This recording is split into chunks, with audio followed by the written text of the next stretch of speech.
Good evening, everyone. I'd like to welcome each and every one of you to our October 17th, 2023 Mount Pleasant, Texas City Council meeting tonight. I'm Tim Dale, the Mayor Pro Tem of our city, and I'll be conducting our meeting tonight in the absence of the mayor. At this time, I'd like to ask Councilman Jerry Walker to lead us in a word of prayer, followed by Councilwoman Sproul to lead us in the pledge. If you would please stand and remove your caps.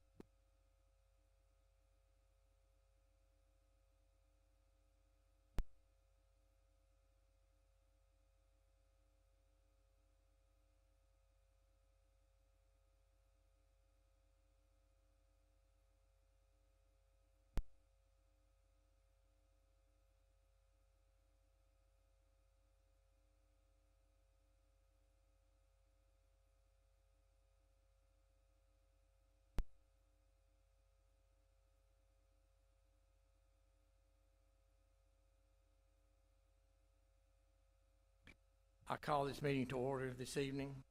It's 6:31 p.m. The first item on our agenda is to consider the minutes of the September 19th, 2023 workshop and the September 19th, 2023 regular session meeting and the October 10th, 2023 special session. Council, I'll ask at this time if you've had a chance to review these minutes and if we can, I'll entertain a motion. I make a motion to approve the minutes as stated. I second the motion.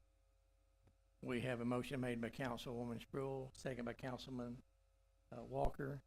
Madam Secretary, would you record the vote, please? Aye. Aye. Aye. Aye. Thank you, Council. That was unanimous on that. We'll move on to the next item on the agenda, which is our public comment session. I'll ask at this time that anyone that has anything they'd like to address the council concerning this evening to please come forward. We ask that you limit it to 2 minutes if you would, and also state your name and your address. So at this time, the floor is open for anyone that has any comments to come forward to the podium, please.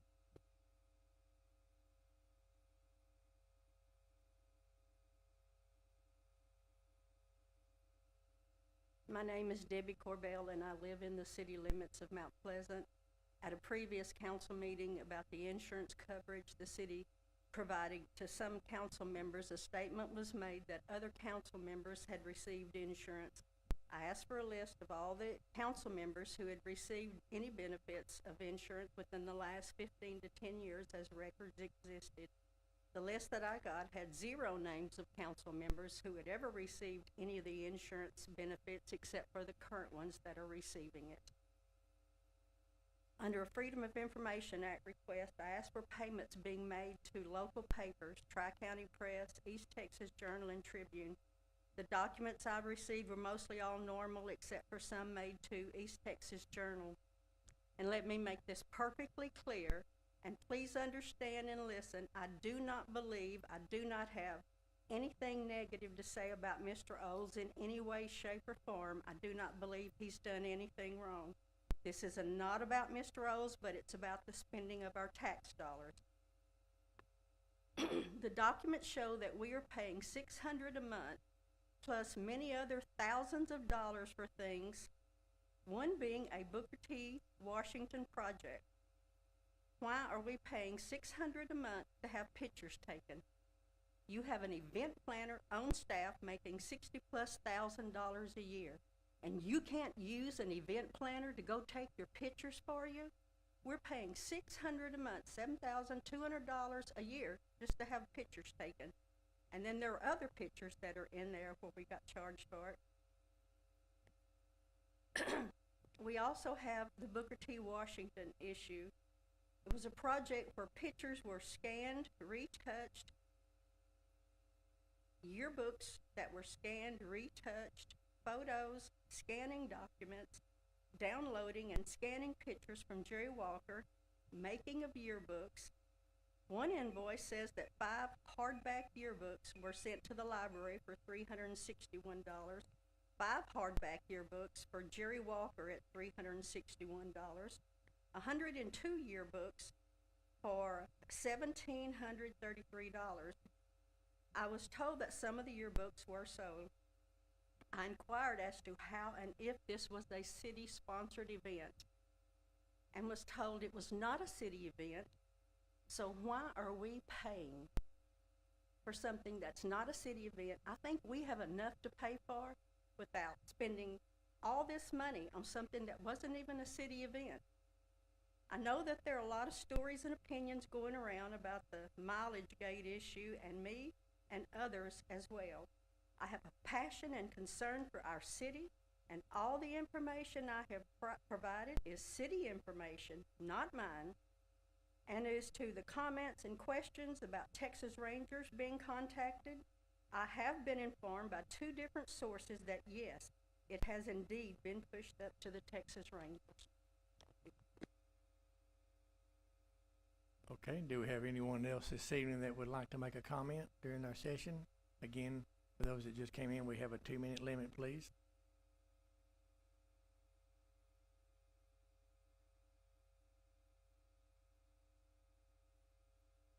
Okay, at this time, I'll close the public comment session, and we'll move on to item number 3, which is to discuss and consider approval of the county/city fire contract.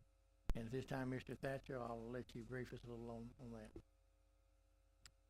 Yes, Mayor and Council, as you all are aware, that in the last, during this last summer, a year ago, we entered into a contract with the county for a 10-year contract. And then this last summer, the county hired a firm to come in and do a study about creating their own fire department. And in the last, we had a workshop with the public here a week or 2 ago, and received information, and basically we were contacted by a member of the county commissioners that asked us if we would look at amending our contract for 10 years that we're in, and to make some minor changes. Those changes, by the way, is Lee Ream she's on. Lee Ream is an attorney that we commissioned a year ago to draft the fire contract, and worked with a committee from the commission and the city council to do that. So she's made some adjustments based on the recommendations from the county commissioners. The main one was to amend the amount of the annual payment from 1.3 million to 1.1 million, and then to designate how that will scale up year after year. And they made some other recommendations, but just 3 or 4 that will amend the contract. We've kind of had Lee make some of those adjustments in the contract. I'd like to maybe open it up with her or you, Mayor, or whatever, to maybe go over those changes, and so you can hear what they are.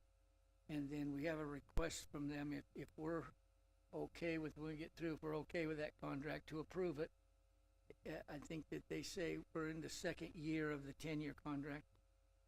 And so they recommended that this new 10-year contract begin October 1, 2024. And so if we approve it and then the county approves it, it'll be in effect next October 1. So Lee, are you on? I can.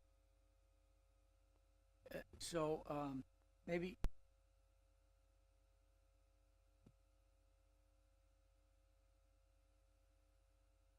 Yes, we lost the screen for some reason.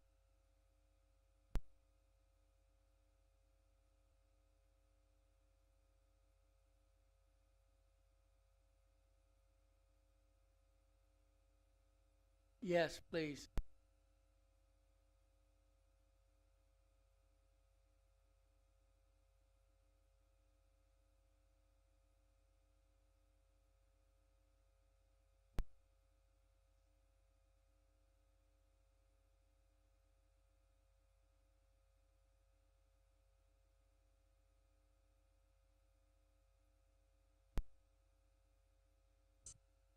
entering into a new 10-year contract, and that would begin October 1st of 2024. It would be for 10 years, and there would not be the option for the county or the city to get out of that contract at their discretion. It would be only for cause. And so as the proposal stands, as we understand it from the county, there would be, or some members of the county, there would be a, first 2 years would be at $1.1 million, and then beginning in year 3, which would be at,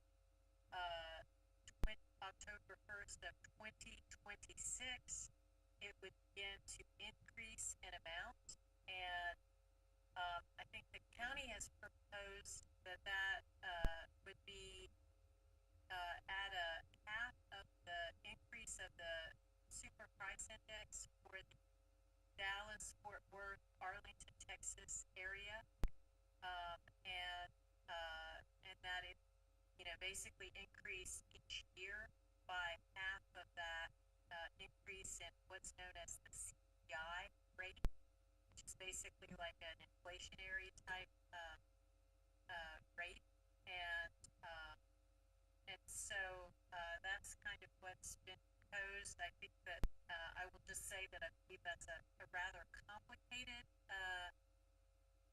number to for the city and county to back into, and I think we would need clarity on specifically when, what the key components of a CPI escalating clause would be there. And then there were some requests about adjusting some terms about what types of calls the city responds to, and I believe the city believes that is, that's based on a bit of misinformation, because the city has never, like, for example, there's a sort of a suggestion about responding or providing some emergency medical service, but the city has never provided EMS service for the county. Titus Regional EMS provides emergency medical service for the city and the county, but we've attempted to clarify some types of the fire emergencies that the city would respond to, and also clarify a little bit more about when the city would assist the VFDs, the volunteer fire departments, in responding to smaller grass and vehicle incidents. So I've drafted some language that would make clear that, which incidents of that nature that the city would respond to. Sometimes that would just be like if the city thinks it's such a significant matter that they would respond, period. In other instances, it would be if they haven't heard from the county VFDs about that they're all on their way responding in approximately a 3-minute time period, or if they have asked for assistance from the city, then the city would respond to those. Hopefully that'll help add some clarity.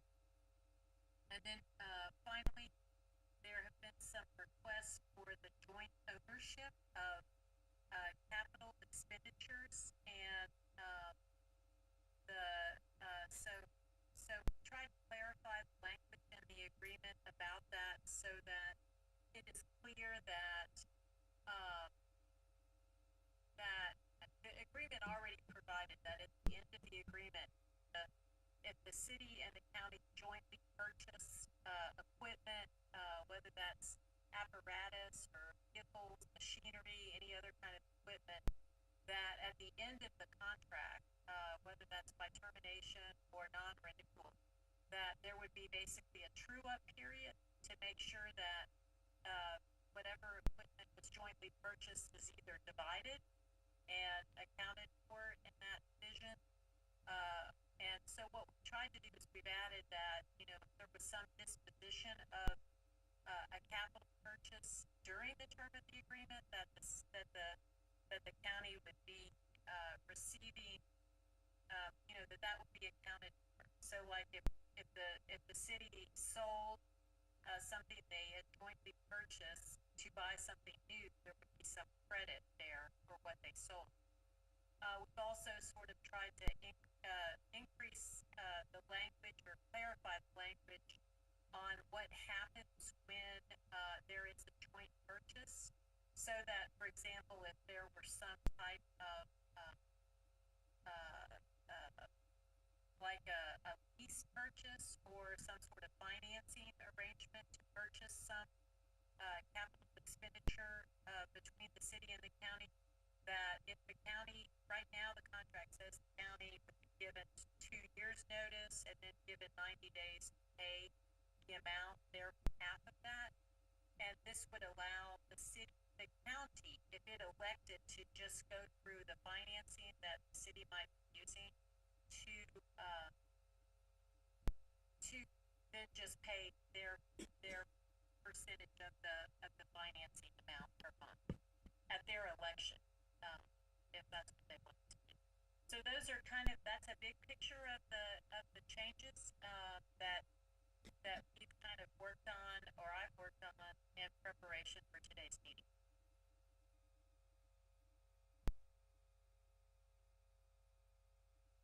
Thank you, Lee. A couple other things is the 7.5% increase that's in there now, that if the county and city doesn't come to an agreement, it would go up to default 7.5. That's been taken out.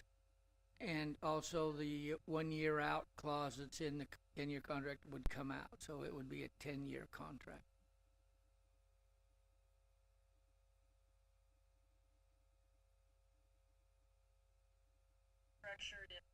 That's structured in a way that if the parties couldn't agree on the increase, it would default to 7.5. We wouldn't have that whole process of trying to work out an agreement. It would just be a flat increase that's proposed. As proposed, it would be half of this CPI number. I think we're probably ready for discussion. I just might say it as a springboard that if we use the CPI in any way, half or all or whatever, we really need to define what that means, because when you go out and look at it, it's, do you count the housing cost, do you count the food cost, do you count the renting cost, do you count the heating cost, or buying a car cost? And so we'd have to decide that, and I would recommend that we leave the CPI alone and just decide on a flat percentage that we want it to go up every year, if we can agree on that. Thank you, Lee. You can stay on with the council. May have some questions for you going forward here. Ed, thank you for your input. Let me just add that, like Ed said, the maximum 7.5 came out, and that was the maximum that was in there. I was part of the negotiation when Councilman Adams and I was with Commissioner Applewhite and Commissioner Parchman back in the fall of last year when we negotiated the contract that we're currently under. They've come back with this contract. I say they, some of the commissioners have come back with this proposal, and this is something for us to review tonight as a council, and it'll be done out here in the open. It will be a 10-year, as Lee stated, starting in in 10/1 of 24, with no 1 year out. The 1.1 million is what they've come to us with for 2 years, and then beginning with an increase. I think that was maybe beginning on the third year of that, beginning with the 50% of what the CPI is. And as Lee alluded to, and Ed also, CPI is a broad, we all hear that term, but when you really research CPI, what that actually means, and what factors are make up that, you can do it with or without rent factors, with or without food. I've got one on my that I looked at here before this afternoon concerning the CPI in the Dallas-Fort Worth Arlington area, and that's what normally leases and stuff like that in our area go by when you're referring to CPI. We go by the Dallas-Fort Worth Arlington would be the 2023. You have area prices rose 1% in August. September was up 4.6% over the year. You start reading and going into all of it. You know, there's 1.7, 3.1, 0.03, 1.0, you add this escalator, you take this one away. So I just want council to know that's something that would have to really be clarified as to what is the CPI that we want to use. The cleanest way may be with just a flat rate of I'm going to throw out for discussion a 2.5% or so increase flat. I think both entities will know exactly what they would be looking at each year budget wise, what the county would be budgeting to spend with us, and what we would be expecting each year to put in our budget. When you figure that out over the term of the agreement here, this year will remain 1.3 million, and that was what they wanted, and that's very fair, and we appreciate that offer. We'd already budgeted for that amount. They'd already budgeted for it. So going forward, like Lee said, for the next 2 years, this would go into effect in October 1 of 26, and it'd be the 1.1 million. So you fast forward with a 2.5% increase, that's approximately $27,500 a year. So you figure that in, and when you get it all fairly close, you're looking at max around $1.3 million at the end of that 10-year contract, because you're fooling with a 2.5% increase over 6 years out of the 10-year contract. Remember where I started here. We have 2 years set at 1.3. We have 2 years at 1.1, and then we go forward with the increase going to effect then. So roughly would be about $1.3 million. What they're paying us now is what we would be getting at the end of 10 years. I'll also go with address the issue here with I believe it's pretty much 3 minutes is what it is now, as far as responding to grass fires, smaller stuff like that with the VFDs. And I think they're good with that. They understand that and know that a lot of times they've got it under control. And if the fire department don't hear within 3 minutes, they go. And in the past, they've always had the courtesy, both entities. I think that will continue, that if they get gone from the station, get halfway out or whatever, and the VFD gets there and they say, hey, we've got this covered, we don't need you, then they can turn around and come back. No hard feelings. I mean, that's what we're there for. But if we don't hear from them, then they automatically, and that's in our contract now, so that don't really change any. It's going to be executed just like it has the last, would it be fair to say 20 years, Chief? Okay, since 1997. So none of that would change. I think that's always has worked from what I understand, even from the VFDs. We talked about the dividing of the equipment. It was brought possibly maybe titling any of the major expenditures in both names. We've checked with legal counsel on that, and that can be done. It's a lot cleaner to have it in one entity's name for insurance purposes, also for financing purposes, and pretty much going forward, we'll probably be financing this equipment. So we added the part they didn't ask for, but we added that, as Lee talked about, putting, if we do finance, they don't have to pay their whole half. Just say the truck's $1 million, just for round figures, for figuring purposes. They wouldn't have to pay us the $500,000 immediately up front. If they chose to, that's fine. Or if they wanted to pay it monthly to us, just like our monthly, say the payment was $5,000 a month. If they want to pay it monthly, that would be fine with us too, whatever they chose to do on that. And as far as the equipment goes, who owns what, we've always kind of had in there 50%, 50-50. We don't know going forward. The county could own 60% of it somewhere down the line. You don't know, or the city could. So I think it's more fair for each entity to put in there that they get whatever percentage that they own, that they purchased of it. If that's 50-50, then that's fine. If it's a 40-60 or a 30-70, whatever, then when that piece of equipment, VIN number, whatever is sold, then each entity gets whatever respective part that they put into the major expenditure, and that just kind of clarifies that a little bit.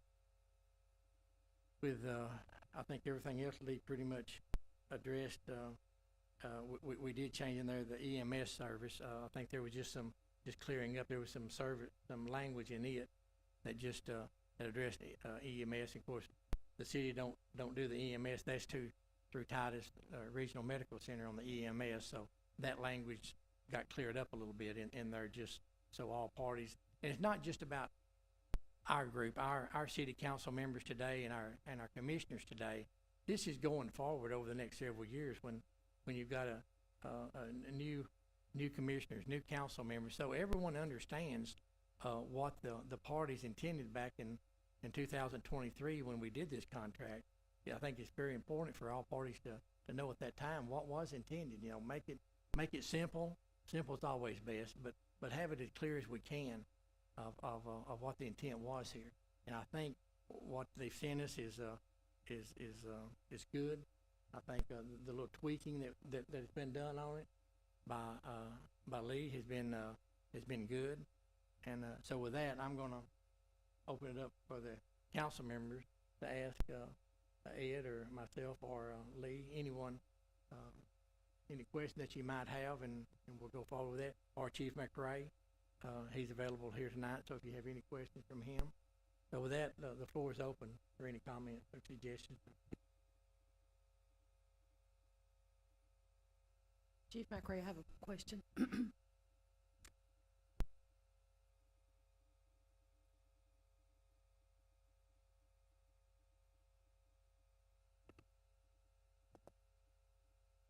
If this is gonna be a 10-year contract without an out, this is just a scenario of a question for the future. Let's say 5-6 years down the road, for some reason, the volunteer fire departments are not participating anymore. Can we still give the coverage we need?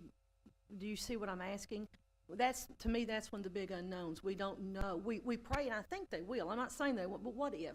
Can we still cover the needs of the entire county with this contract, with this amount of money, with what we're talking about here, the 1.1 with a 2.5% increase? That's a really good question. Our volunteer fire departments are not what they were a few years ago. And there's a possibility, as you said, going forward, we may have less membership, but we basically depend on our VFDs to provide the water for the structure fires and participate in the wildland fires, and provide support at motor vehicle accidents and everything else. So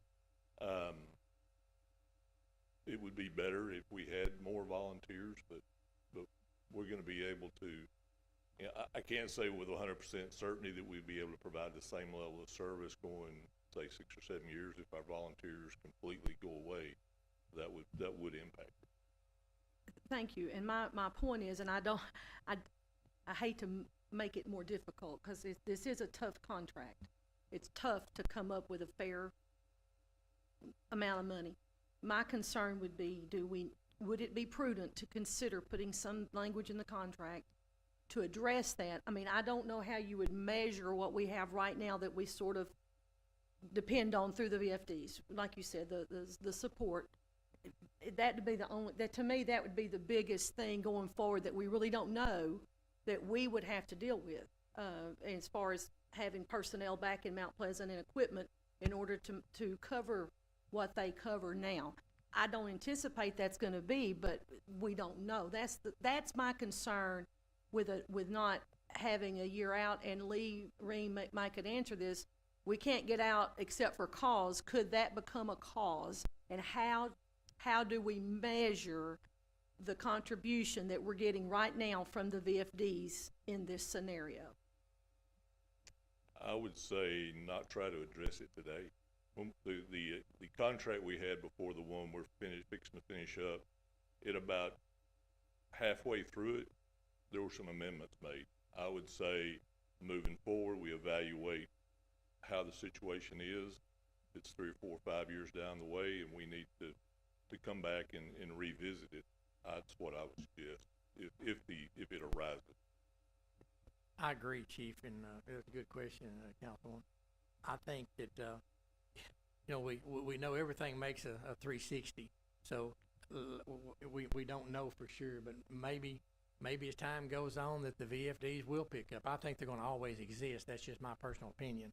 I think we've got enough caring individuals out there in the communities that want to help. That we're always gonna have VFDs, in my opinion, but again, we don't know. What level of it, we sure don't know, but maybe as it evolves, it comes back around to where it picks up and we get back to where it was several years ago. And again, let me just stress, we're very happy and very pleased with having anything from the VFDs. The city needs them, the fire department needs them, and this is not something we alluded to Tuesday a week ago. I was on the fire study in 2017.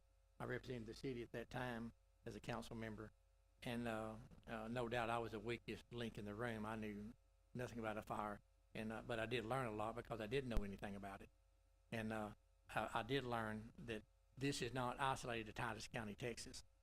This is a nationwide problem with the volunteerism, not only in fire departments, but you name it, schools, churches, civic groups. It's all dwindling. Hopefully that will come back around. You know, maybe it makes this cycle, and that was happening in 2017. It was on a downward trend, so hopefully this will come back up. But and I think also that at that time, when we get to that point, whoever I call it the powers to be are at that time, the commissioners, the chief, the city council, the city manager, and all get together, the city attorneys, and address the issue.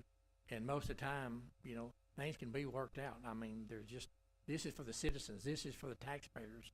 You know, this is not about one group or the other. This is strictly for our taxpayers. So I feel certain if that come about in 5 years or 7 years, that all groups can sit down and come to reasonable terms and make it right for our citizens. I agree. That's the whole process here, is what's best for our citizen. And back to your question about the VFDs and what Tim just said, they are an integral part of our response out in the county, from, again, providing water to manpower to support. Yeah, they are a big part of ours, and we need them. Actually, in a couple of letters, I think the judge has alluded to the fact that they need that they want to get their volunteerism promoted some way. I suggested whatever we can do to help them with that. I don't know what that is, but you've got a lifetime, and if there's anything we can do to assist the county and beefing that up from here, you know, let's see if we can't help them. I don't know if we, you know, help them with cookouts, help them raising money, whatever we need to do. Let's try to make sure our relationship with them is as strong as it ever was, and going forward, just build, you know, we can help somewhere, I'm sure. Correct. We have helped the county over the years try to figure out ways to recruit and retain volunteers. Every time a newspaper article or some new idea has come out, it's been pretty much tried. I know one year the VFD spent $1,500 for if you go to the movies and they do all those advertisements, they advertised on that, a little bit of everything. Us as the MPFD supply all the training that they could want for free. Like I said, it's out there if they want it. Just some of them are not taking full advantage of it, but we're committed to trying to do whatever we can to make our VFDs as strong and viable as possible, no matter what it is. I have a question. If this is passed tonight, discussion about the county fire department for the next 10 years is not an issue. Is that correct? Say that again. Approved by the council tonight. Does that mean, and approved by the commissioners, does that mean the discussion of having a county fire department is going for the 10 years? No, I can't say that it is, Councilman Walker. I think this is a proposal that some of the commissioners has brought to us, and it will go back to the commissioners' court next Monday for them to vote. We will be voting that tonight, if it's the will of the council to come to terms and tweak this and send it back, then if they say, yes, they'll do it, they still have that option on the table of going with a countywide fire department, and they have an option of doing whatever. This is just, would be approving what they've sent us, that we're gonna send them back and say, this is what we'll do, the 1.1 with this other 3 or 4 bullet points in there. And then but it won't alleviate That's not, my question is, if we approve it tonight and then they approve what we've made, that for the next 10 years, that county fire department is not an issue. I would say that this would take care of it, is what my understanding is. I think I can say it on behalf of the city, it would be, for certain. We want this. We want good fire protection. Is what we want as a city. I think I speak on behalf of the council, but I know I speak on behalf of myself. The city taxpayers are also county taxpayers, and we're representing them in both taxing structure of our city and our fire department.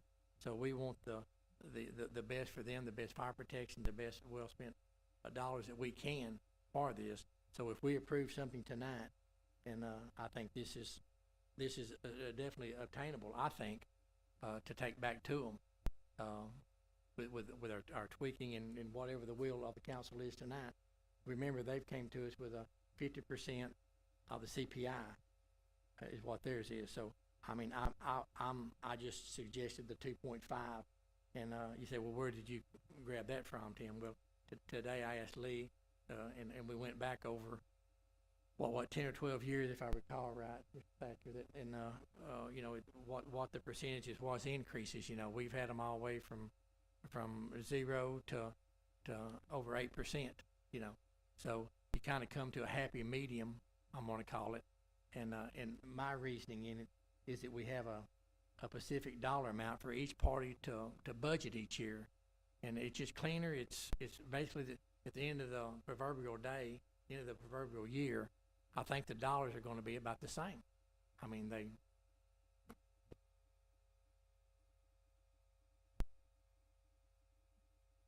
but again, to answer your question, Councilman Walker, I hope that it does. I hope that this will be satisfactory to them, and we can close the not only the chapter but the book on this, and go forward and give good quality service like we've done in the past. And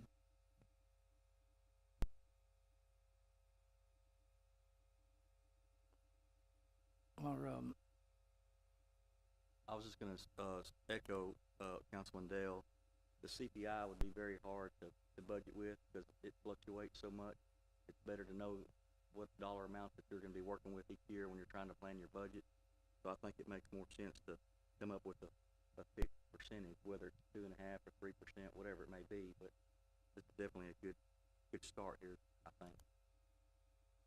And the Commissioners Court is I'm sure everyone's aware that's in the room here, because most everybody here is up to date on this, but the ones that are watching this online, the Commissioners did do a study that they paid for, and they got their proposal back, and we won't go into all of that, but what they're offering us here and what we're entertaining to offer back to them is, in my opinion, a lot better deal for the citizens.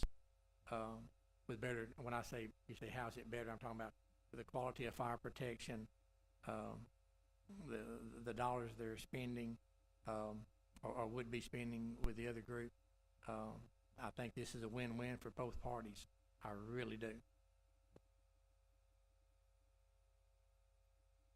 I was going to say that one thing they also wanted us to do is to kind of act on it, either say yes or no. So we've got the changes.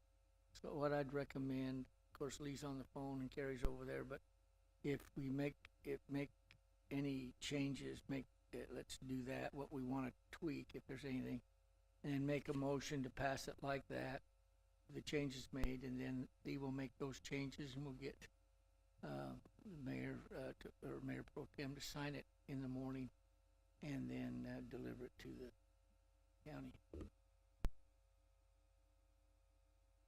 I was pretty much okay with the tweaks, because, I sat on I sat down with the original contract so I can understand what tweaks were given, and, I would, do we wanna make a motion and put the percentage in the motion? Is that what we wanna do? Okay. My recommendation would be if Lee and Kerry and Mr. Thatcher that would make the motion with the amendments that's been discussed tonight, and then we can go over those with Lee and make sure that her and Kerry know exactly what they're not, but like I said, 4 or 5 different deals, bullet points here, I wanna refer to them as, that needs to be tweaked. And I would like, if we could at all, to get this to them as timely as we can.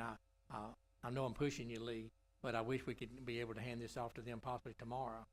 And that would give them, tomorrow's Wednesday, as we all know. That gives them Thursday and Friday, and they've got to have it on their agenda, for their meeting Monday.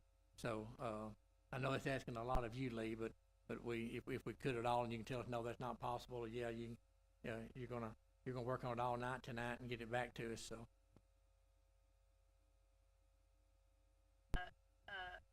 Mayor, I have I think I have them drafted.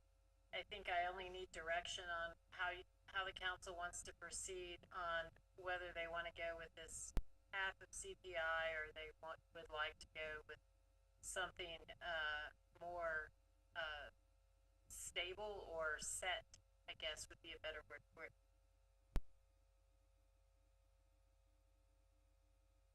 Okay, I'll entertain a motion at any time. If there's some further discussion before we do, feel free to go ahead, because we need to make sure we get this right. But I think Lee understands, Mr. Thatcher does, and Kerry, what our intent is tonight. So we'll instruct her and make sure that, and then everyone tomorrow will get a copy of this, if she gets it done tomorrow, to review. And then we've always got the opportunity for you to tweak it again before we send it to them. I mean, if there's some and if or but in there that's not exactly what the will of the council is. That sound good to you, Mr. Wooten? They generally post, by like 9 o'clock on Friday, so that's not a bad idea. Okay, with that, I'll, if there's no further discussion, or even if there is, I'll entertain a motion at any time. Discussion from the public? Yes, sir, yes, sir, come forward.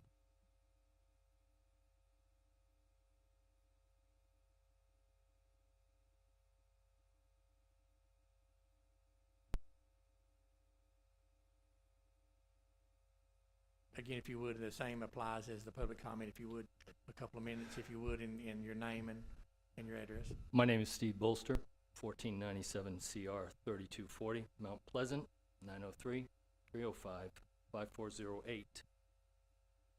I did go to your working session last week, and I believe that was prompted, if I understand from an email that was sent out on October 6th, Friday, before that I believe, if I understand correctly, Judge had sent to the city manager, if I'm not mistaken. And that was some ideas of having a different proposal, or different ideas. And that was discussed the following week in your working session. I guess my question is, this is like an account, service account. The city's providing the service to a customer. So the customer's being the county. If I was still in sales, I would be asking the question, have you contacted your client? Have you discussed it with them? Because to the best of my knowledge, you haven't. No, sir. That's where I would correct you. That's what we're doing tonight. They have given us a proposal, so yes, we've been in contact with them. Absolutely, we've been in contact with them with emails, with the judge, commissioners. Absolutely. To the best of my knowledge, according to Judge, as of this afternoon, he hasn't heard anything from anybody. So I would say, if that's the case, you haven't talked to your client.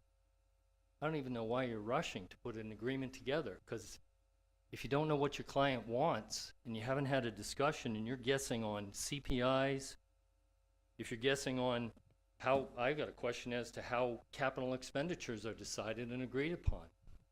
Also, termination clause, I would check with the state acquisition regulations.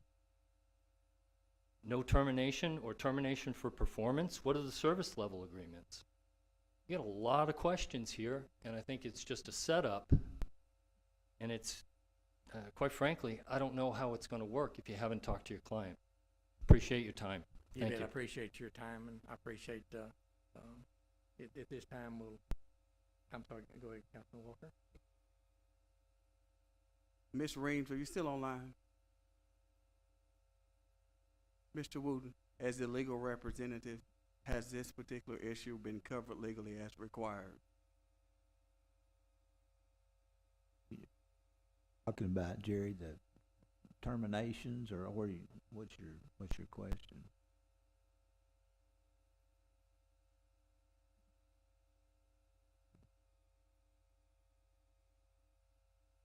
Okay.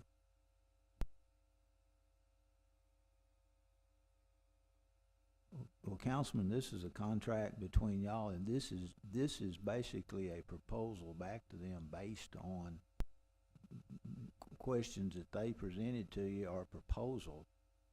And to that extent, yes, it has. I mean, they haven't, I agree with him, they haven't acted on this. Lee tell you the same thing. This is contingent on them accepting it. This is what you're doing it. So if they have any of these questions, they can certainly bring them up next Monday or whenever. But as far as that goes, yes. But I understand the gentleman's point about that. But this is for their discussion, just like you have.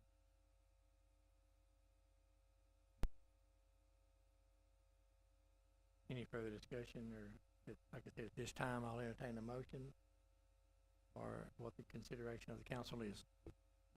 I'll move to make a motion to approve the contract with the bullet points as written, with the exception of the percentage increase after the second year for year 3 through 10. We'll approve the contract at 1.1 million for 2 years, with year 3 through 10 being increased by 2.5% annually. I second the motion. I have a motion made by Councilman Adams and second by Councilman Walker, to approve the contract with the, basically with the amendment that we discussed here, and it will be tweaked and be approved. Is that fair to say, Councilman Adams? Yeah, with the changes in the contract as stated by Lee Breen, with the exception of the percentage of increase between year 3 through 10 to be 2.5%. Motion been made and seconded. Madam Secretary, would you record the vote, please? Aye. Aye. Aye. Aye. Thank you, council. It was approved unanimously. Thank you, Ms. Reeves, Lee, for being on tonight. And we will be in touch first thing in the morning, Mr. Thatcher, and if I need to. So with that, thank you. With that, we'll close that item on the agenda, and we will move on to item number 4, which is consider a pay request from Wicker Constructions for work done on the sports complex regional lift station. And we'll welcome Mr. Bryan here this evening, and we appreciate you being here. I appreciate y'all. Good evening. Everything's going just really smooth. I mean, we really don't have any complaints at all. Their first pay app, $185,329.90. There's a lot of material on hand involved in that, and if you've been by the sports complex, you can see there's a lot of clearing involved in too. So I have no complaints with them. It's just rocking right along great. I recommend approval. Brian, Steve, did they hit a gas line over by the rodeo grounds? Was that our contractor? I'm not aware of that. I wasn't made aware of that at all. Yeah. And I couldn't answer. Friday afternoon, I drove out to and through, and then went on out farther, and then come back and cut across, and right in front of the rodeo grounds, right opposite, almost to the entry of the deal. But I don't know. Yeah, on the rodeo side. Yep, rodeo side. So I don't know that maybe it just got a busted line or something, but Center Point was already on site, and the fire department was cruising by, and I turned in and drove around the country club, made a couple of phone calls to some people in there just to check and make sure everything was okay. So, but looked like they might have hit a line, but looked like they were fixing it. It's a good possibility. That's it's when you're digging in the ground, a lot of unknown utilities, and yeah, you can break those little poly gas lines with a shovel, and it's so common now that you don't even tell me. But it is amazing to see the clearing, unbelievable. But anyway, it's pretty neat to see the project come together. Thank you again, Brian Capps. I didn't say your last name a minute ago for the public, but I think everyone knows you, but Brian Capps. Do we have any questions for Mr. Capps at this time, or for the council? Or? I was just gonna ask Brian, how are we looking on time as far as schedule? That looks good. They're hitting the ground running. I have no complaints with them. Okay, and just for the public, the financial impact of this is $185,329.90. And if there's no further discussion or questions, I'll entertain a motion.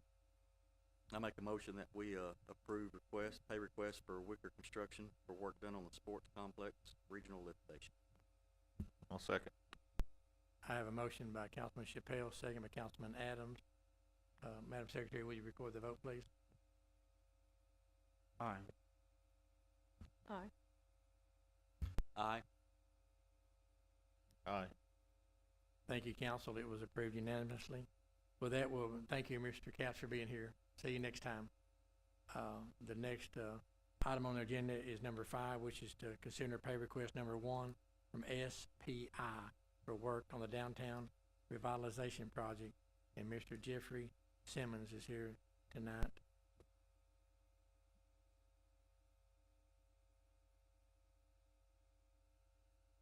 Hello, good evening. I'm Jeff Simmons with Schomburg and Polk Engineers. The contractor submitted a pay application, which I have reviewed and approved for $224,620.20 for work performed on the downtown revitalization project. Okay, let me ask you real quick. We're showing a financial impact of $190,910.70 is what's been presented to us this evening, was the dollar amount.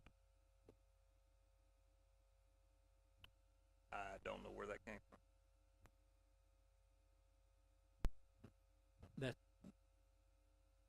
That's what we're showing here for the pay request for SPI for the downtown revitalization is a $190,910.70. So we'll need to, we may need to table this and bring it back at another meeting unless we can get this clarified as to where what was the dollar amount one more time too? $224,620.20.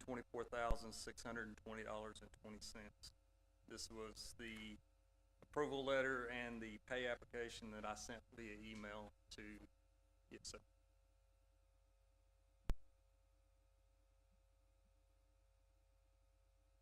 And this shows, just so you know, it shows August 24th through September 25th on our sheet here. Is that the same dates that you're referring to for the 224,000? Would you like to see mine, Mr. Simmons? The invoice that he has is correct. So when he sent a new one and the system didn't update it on once the agenda's put out. That is the correct invoice though, the 224.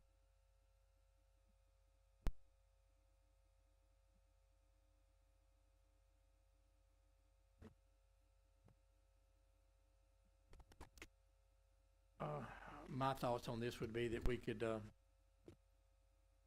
pay the $199.10 tonight with what we're seeing here for because there's got to be something else on there to make the 224 62020. Mr. Patrick. Did you look at this at all, Lanny?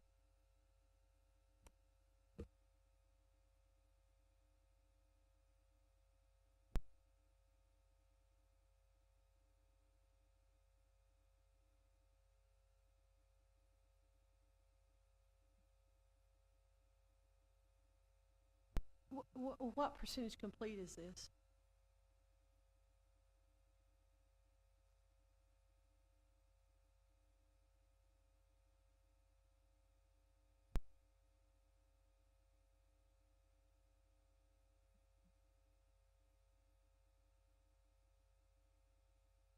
I don't know the percent complete. Well, It's probably about 30%. I'm seeing one here difference in what we've got. We Hey. show a curb and gutter removal on ours is 8,325, and it's showing on here 10,975. I'm showing one here for sidewalk removal on talking about what we have here, shows 10,920, and yours shows 15,000. Well, I remember now what happened on this. I submitted the initial pay application. When I was told that this wouldn't be approved at this council meeting, I asked if the contractor could resubmit another pay application due to the length of time and the amount of work he was getting completed out there. I was told yes. And so that's the one I submitted lately. The one. I understand. I see the biggie here is for general item number 21, which is the electrical lighting infrastructure. What we show is 32,925, and what you're showing is 52,680. So that's kind of the biggie there.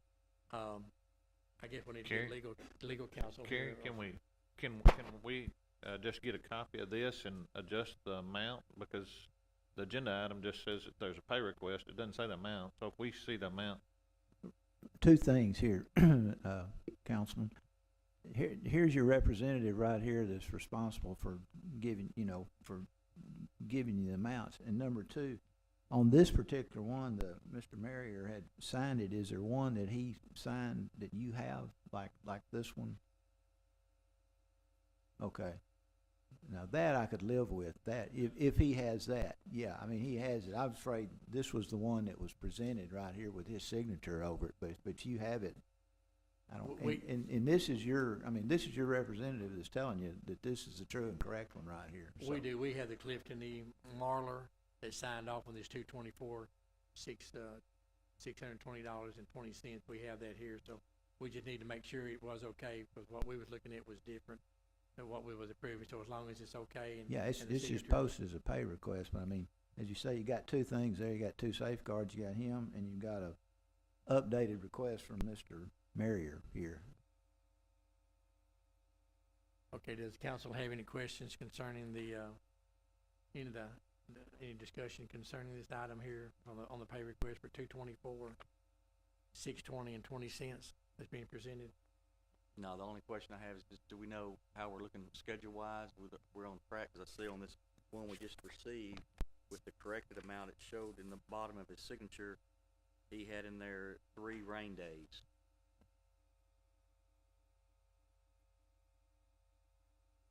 Correct. Yes, he is requesting 3 rain days with this pay application. But as far as processing work, he's moving along very quickly, doing good quality work out there. Okay, if there's no further question, then I'll entertain a motion concerning the pay request that's been presented. I'll move the pay request from SPI for an amount of 224,620.20. I'll second that. Okay, I have a motion made by Councilman Adams and second by Councilman Chappelle for the pay request number 1 for SPI for the downtown revitalization project for $224,620.20. It's been presented and thoroughly gone over. With that, Madam Secretary, would you record the vote, please? Aye. Aye. Aye. Aye. Thank you, council. Thank you, Mr. Simmons, for being here tonight, and appreciate it. See you next time. Okay, with that, council, we'll move on to item number 6, which is to consider approval of a pay request from Heritage Contractors, Inc. for the Southside Wastewater Treatment Plant.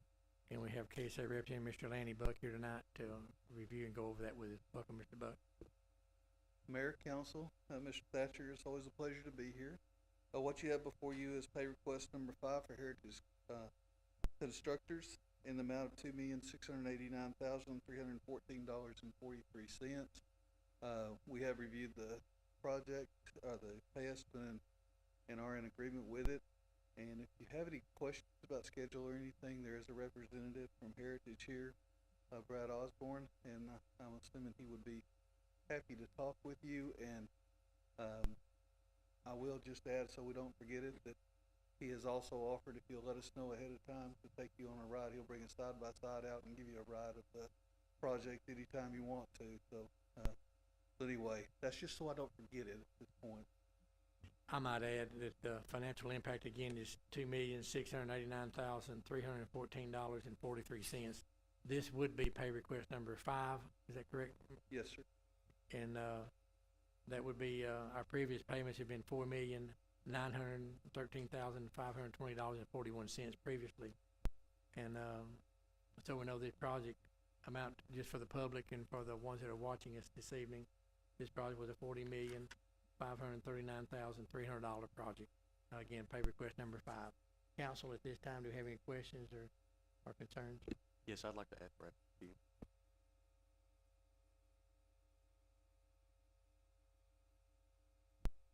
As Laney said, I'm Brad Osborne, the Senior Project Manager for the project. Brad, if you could just give us, the council, and the public just a high-level overview of what you've done so far and where you're at with this project. So where we're at right now, we're doing the piers for the clarifiers and the aeration basin. It's proposed to be a chore. It's there's 382 piers. We're probably about 25%, 30% done with those. Basically, it was a wetland when we got started. We dug a 20-foot hole, which fills it with water, so we put a groundwater system in that pumps continuously 24 hours a day, 7 days a week. And then the piers are about 30 foot deep, so we're about 55 foot deep from the existing ground. So that's taking a little bit more time than usual. We're averaging about 10 piers every other day, pouring those and then topping them out on the in-between days. We have got the outfall main installed from the creek, about 2 miles of pipe all the way up to the plant. We got a few little tie-ins to do. We got the outfall structure started. We hope to have it completed probably by the end of the week, first of next week, and then we're going to jump to, we got one more structure on the outfall main, which is the weir structure that we're going to start. So we're pretty confident we'll get out of what I consider the bad part of the project, the wet part, by the time the rain hits. Thank you. Appreciate that. Any other questions? Okay. Thank you both very much for being here. If there's nothing else, then I'll consider the approval of this pay request from the council. I make a motion to approve the pay request from Heritage Contractors or Constructors Incorporated for the Southside Wastewater Treatment Plant as presented. Second. I have a motion by Councilman Chappelle, second by Councilwoman Spruill. Madam Secretary, would you record the vote, please? Aye. Aye. Aye. Aye. Thank you, council. It was approved unanimously. With that, we'll move on to item number 7 on our agenda, which is to consider the approval of a pay request from A&O Classic Coating and Painting Corp. for work on the Highway 271 elevated storage tank rehabilitation. Again, KSA Representative Lanny Buck will make her presentation this evening. Thank you, Mayor and Council. Mr. Thatcher again. What you have before you is the pay request from A&O Classic Design Coatings and Paintings for the elevated storage tank rehabilitation on Highway 271. The financial impact is $58,779.18. We have reviewed the pay estimate and are in agreement. As well, just to let you know, this project is essentially complete now. I think we were down to a little bit of cleanup, but we're essentially complete. So it's been done ahead of schedule and well now. We didn't have some of the work done when this pay estimate was submitted, but since then we've made some progress. Thank you, Lanny. Again, for the public, this is the second pay request on this particular project. The first one was $256,311.72. The total contract for this that was awarded was $375,601. And again, the pay request for this financial impact is $779.18. Any discussion or comment? I was just gonna say, this elevated storage tanks project is moving a lot faster than the previous. We've seen both extremes, haven't we? Where it's been expedited and quickly, and we've seen them that kind of, that's drug along, so we're pleased with this one. So with that, if there are no further questions, I'll entertain a motion concerning this, A&O Classic Coating work. I'll move pay request A&O Classic Coatings on, 271 elevated storage tank.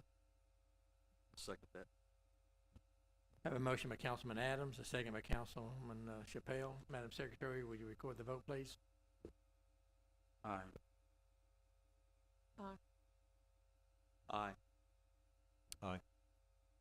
Thank you, council. It was approved unanimously.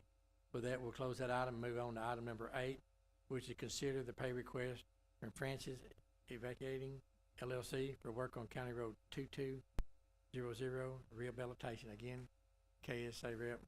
Lenny Buck will be making the presentation. Mayor, Council, Mr. Thatcher, once again, pleasure.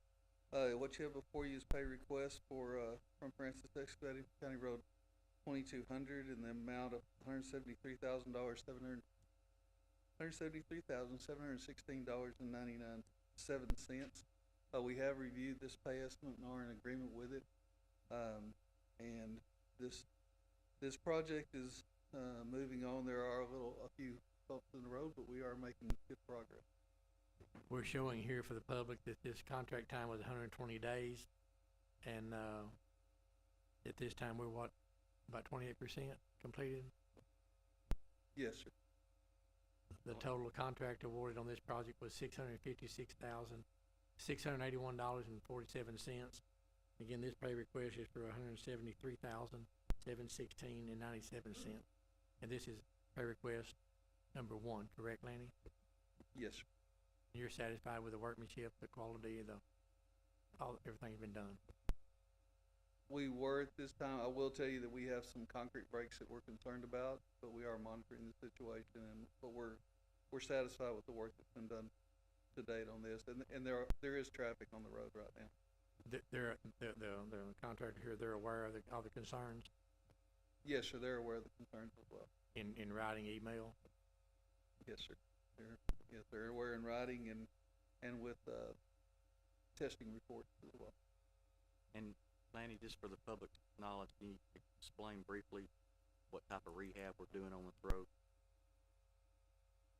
So essentially, this is a road out by a Diamond C where there is a lot of truck traffic. It was constructed as a county road. It was not intended for truck traffic, and what we've done is we've taken some of this road and where the heavy truck traffic is, we're converting it to a concrete road to handle that traffic. Okay, thank you, Lanny. No other questions at this time. I'll entertain a motion to consider this pay request from Francis Excavating LLC for work on County Road 2200 rehabilitation. Financial impact $173,716.97 has been presented. I make a motion that we approve pay request from Francis Excavating LLC for work on County Road 2200 rehab. I'll second. I have a motion by Councilman Chappelle, a second by Councilman Adams. Madam Secretary, would you record the vote, please? Aye. Aye. Aye. Aye. Thank you, council. It was approved unanimously. With that, we'll close that item and move on to item number 9, which is consider award of a fuel bid number 4-2023. And we welcome Keith Boyd to the podium to make a presentation. Welcome, Keith. Councilman, give me a second. Got the vibe going.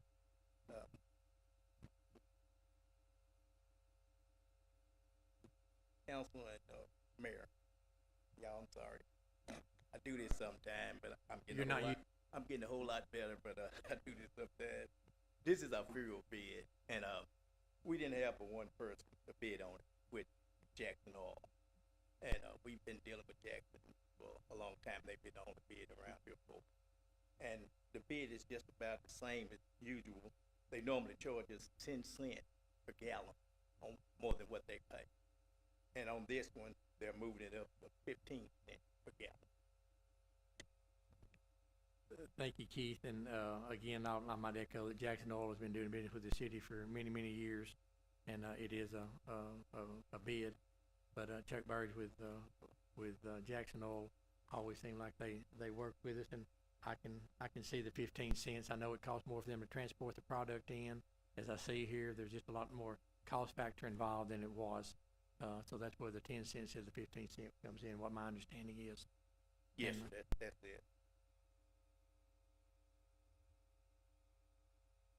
I don't think we've ever had any problems at all with them over the years. They're there, they're close, they're handy for all the fire, police, all the city personnel. If there's no further, is there any discussion, question for Mr. Boyd from the council? Is this annually that we do this, once a year? This is the third, we've been with them 3 years. I think next we're gonna be another 3 years. Okay, thank you, Mr. Boyd. With that, if there are no other questions, I'll entertain a motion for the, considering the award of the bid number 4-2023 to Jackson Oil Company has been presented. I move for the award of the Bureau bid number 4.2. I'll second them. I have a motion made by Councilman Walker and second by Councilman Adams to approve the bid from Jackson Oil. Madam Secretary, would you record the vote, please? Aye. Aye. Aye. Thank you, council. That was approved unanimously. We'll close that item and move on to item number 10, which is consider award of a concrete bid number 5-2023. Again, Mr. Keith Boyd will be making the presentation. Mayor and council, I got it right. This is a concrete bid, and again, we didn't have but one person to bid on it, which is Alan Farr. And we've been dealing with Alan for years too, Alan. So, and everything is about the same on some of the items. He went up like curb and gutter. We were paying like $47 per linear foot, and he went up 48. And streets, we was paying like $15 per square foot. He went up to 16. So we're looking at like a couple of dollars. Sidewalk, we were doing like $15 per square foot. He's at 18. That's like $3 more. And again, with the concrete, everything going up so high, I can understand that, because checking with concrete, I called some of the concrete companies, paying like $165 a yard. So everything is going up. It's going up pretty high. That's totally understandable. And just for the public, the way this bid form works is it goes like curb and gutter, a certain unit price, valley gutter, driveway approaches, and culverts, miscellaneous riprap, head walls, toe ditches, sidewalks, saw cuts, backfilling the structures. Just so you know, when he bids we actually bid on the unit price of each of those, and the city gives an estimate of what they think will be needed that during that year is how they derive at that. It may be a little bit less or maybe a little more as far as what's needed, but that's an estimate of what they give Mr. Parr.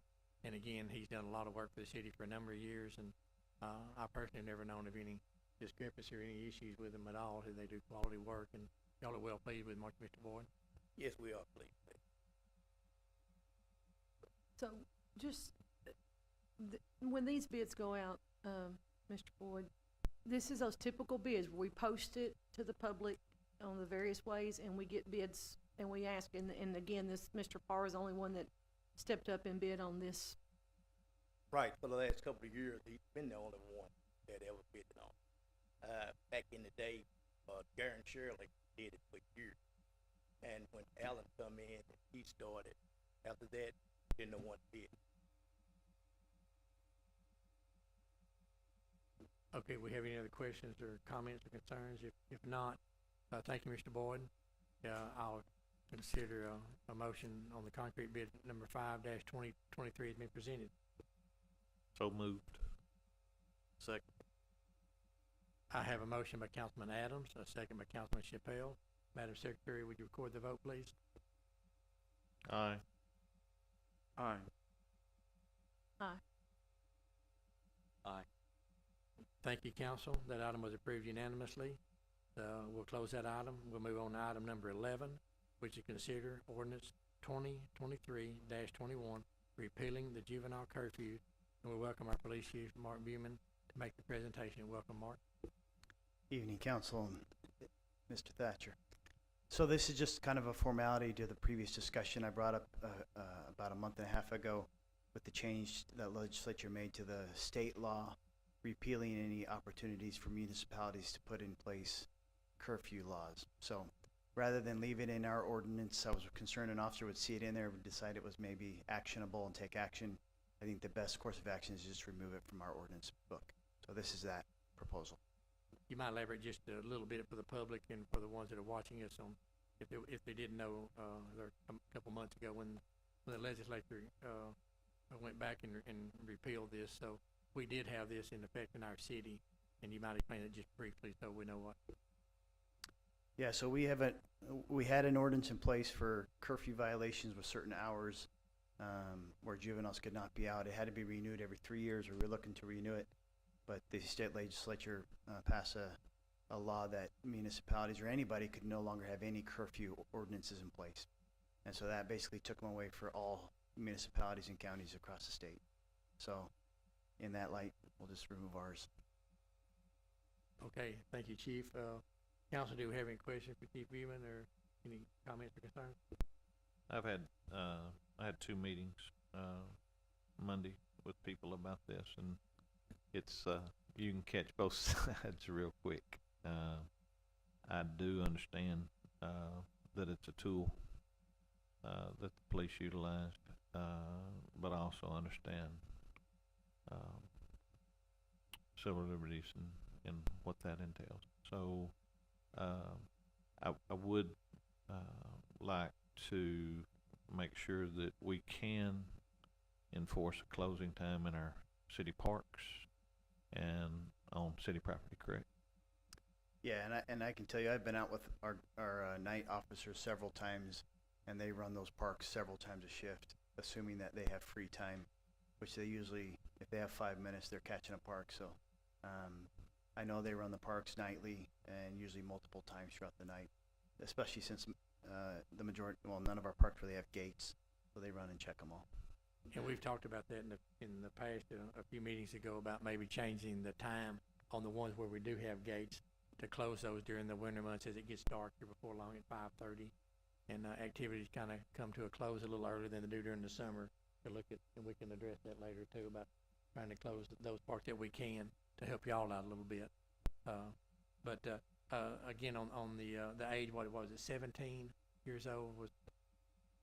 For the curfew ordinance, yeah, anybody who's a minor, yeah. Like I say, we really didn't have any choice. This was a state mandated deal, so we just needed to clean up and take it out of our ordinances here. So, council, do you have any other questions for Chief? Thank you, Chief. Appreciate you being here. Thank you. With that, I'll entertain a motion considering the ordinance 2023-21, repealing the juvenile curfew has been presented. Make a motion that we approve ordinance 2023-21, repealing juvenile curfew. Second. I have a motion by Councilman Chappelle, second by Councilwoman Sproul. Madam Secretary, would you record the vote, please? Aye. Aye. Aye. Aye. Thank you, council. With that, it was approved unanimously. We'll close that item on the agenda, and we'll move on to item number 12. Item number 12 is to hold a public hearing this evening and consider ordinance 2023-22, the request of Stephanie Zucchina and Jose Lopez and Geraldo Valera, applicants/property owners, for the thoroughfare closure of a 50-foot street right-of-way for a portion of Molly Avenue that is adjacent to lots 7 through 12, Block B, lots 1 through 5, Block C, Anderson Addition, City of Mount Pleasant, Titus County, Texas, and is generally located between East 8th Street and East 9th Street, SE-2023.01. At this time, I welcome David with the city here to make us a presentation. Thank you, David. Welcome. You're welcome. Tonight, we just want you to consider abandoning, it's a portion of Molly Avenue. I can get the pointer here. So up there on the corner, it's clouded. This area right here is the portion, it's an unimproved right-of-way. The street was never put in. It's basically just bare land with vegetation. Mr. Valario, he actually owns all these lots right here between East 8th and East 9th. He owns the entire block here, and he's been the one that's been basically maintaining this for the last, 10 or plus years. And then Ms. Zanega and Mr. Lopez bought these lots from East 8th all the way to East 9th, and they're building a new home on this portion of the property here. And so if you guys approve the abandonment of the roadway, they will replat it, getting rid of all these little lots in between and making them 2 individual single-family lots. If you got any questions, it'll basically become 2 lots. The houses both face East 8th, and it'll just be essentially their backyards through East 9th. And let me apologize real quick. I said it had on my deal here David was coming up, but anyway, this is John Ankrum, our building official, so I'm sorry, John. I thought we were going to be 2 of you, but this is John Ankrum that's making the presentation. Thank you, John. And just to make sure I'm looking at this right, John, that's currently 10 lots, 10 separate lots? I believe it's 1, 2, 3, 4, 5, 6. It's 11 lots. 11 lots. But if you guys do approve it, we'll be bringing a replat next month, showing the 2 lots and abandoning the right of way. Yes, sir.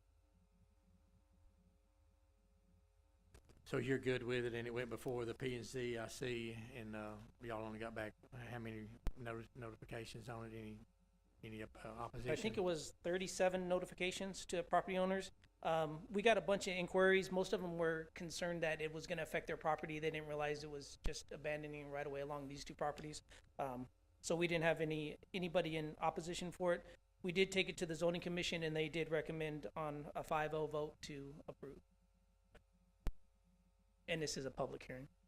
Right, public hearing. So if we have anyone here tonight that would like to ask any questions to John or the city manager concerning this, this is a public hearing. So at that time, or if the council has any questions for Mr. Ankrum at this time. Hey, John, I noticed on this plat there, if I'm looking at this right, it shows a sewer going across all the property, or not going across the 2 sections there. Will that?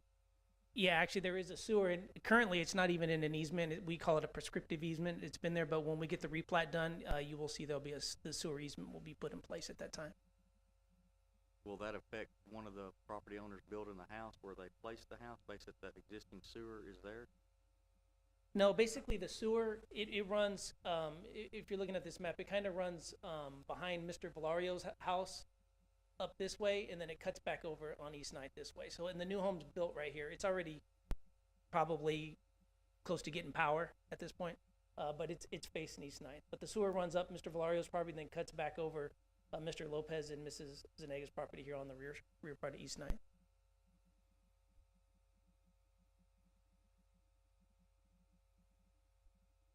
Do we have any other questions or comments or concerns?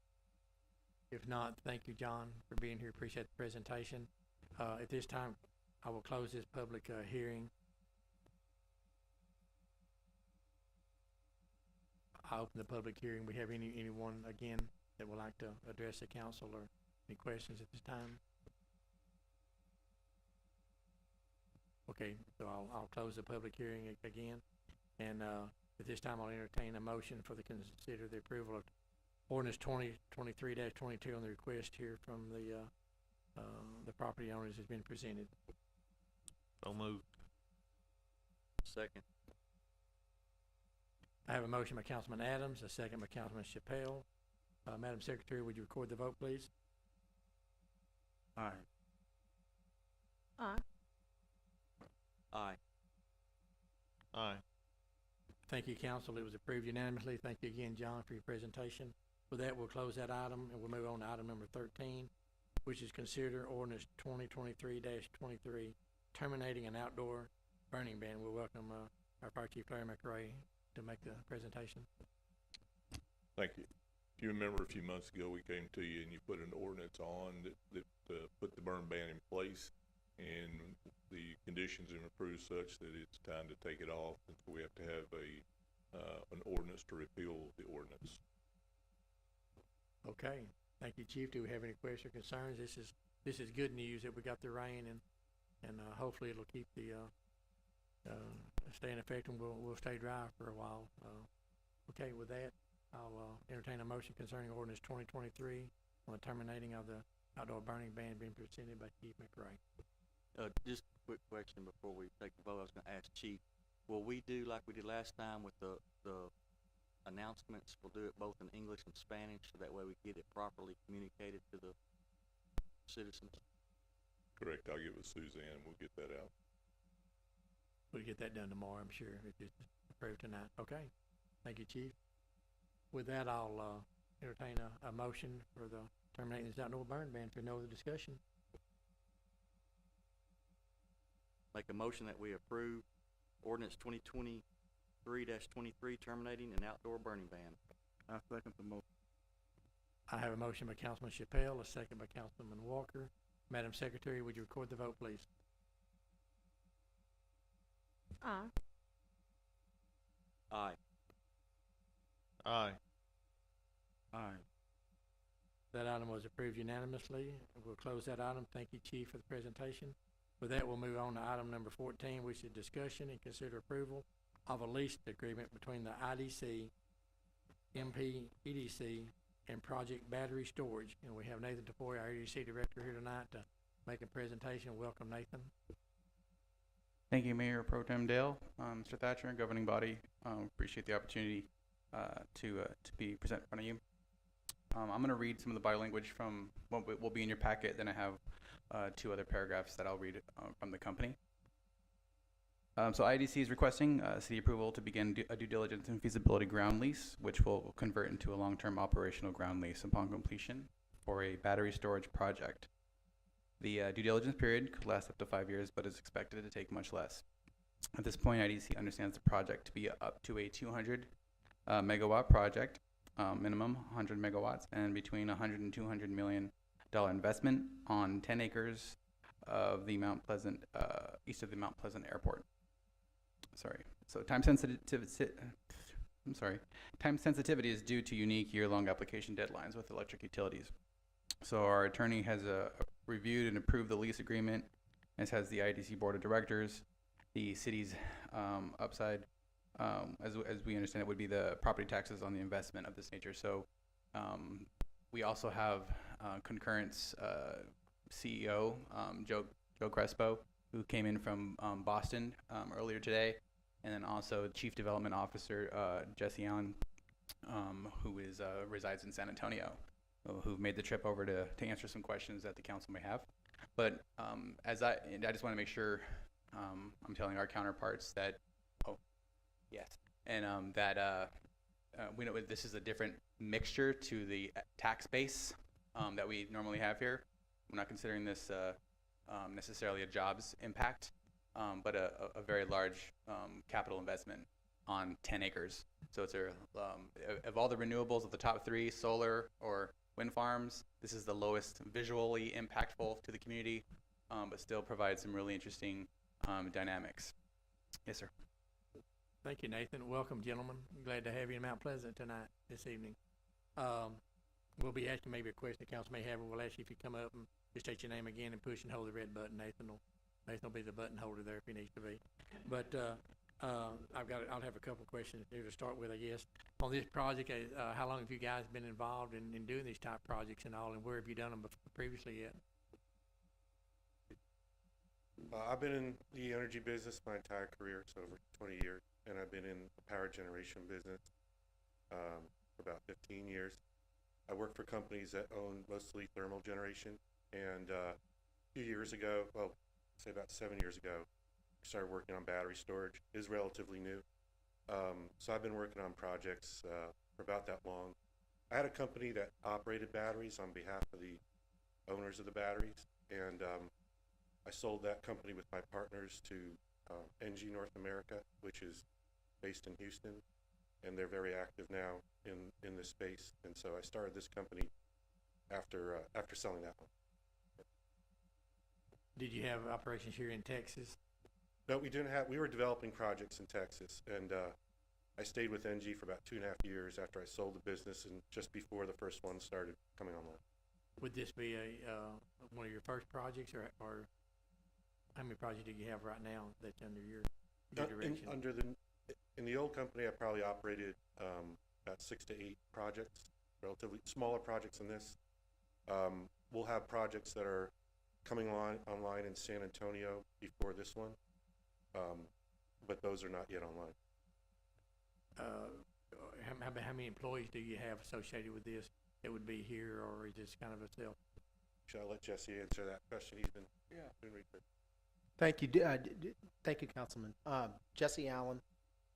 We expect to generate between 40 and 50 local jobs, mostly in construction.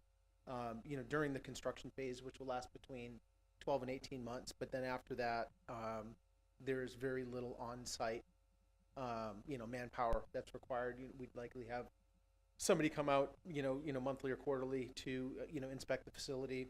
Most of the monitoring is done remotely, through software, so we know, what the thermal conditions are, and if there's any outages, we're able to scramble, trucks and service people to come and address, if there are any issues. There's currently, I think we have 6 employees right now, but we're contracted with a number of EPC, engineering, procurement, and construction groups that help facilitate the construction of the battery and help with purchase orders for equipment, as well as national engineering and consulting firms that help with whether it's environmental, safety, fire, risk management, environmental impacts, anything that the city or the county requires us to do from a box checking perspective to actually get this thing permit ready. Let me ask you, with the construction phase of it, do you have a group that you bring in that's kind of that does the project, or will you be hiring some local company? Will you be bidding some of that work out here local, or will you be bringing in just a company that does it, sets them up, puts them in? And the decision hasn't entirely been made yet. What normally happens is a national engineering, procurement, and construction company, will serve as the general contractor, and then they'll hire subs out that are local, to perform the work. One other question I've got, and then I'll be through. Is there what is the hazard part of this? I'm sure there's always a small fraction of natural when you're fiddling with anything like this, but can you kind of go into that with us a little bit on? You want to take that? Yes, sir. Yeah. Probably one of the more important issues is fire safety for these projects. And we could say the technology's come a long way. During that multi-year diligence process, we work with the local authorities to, design the project and make sure it has the right fire suppression systems and everything in place so that people are comfortable with it. So tonight we're just starting that process, and over the next few years we'll be working with folks locally here to make sure that it meets all the requirements. So again, for the public, we're looking at a 12, 18 month start to finish on this? On the construction.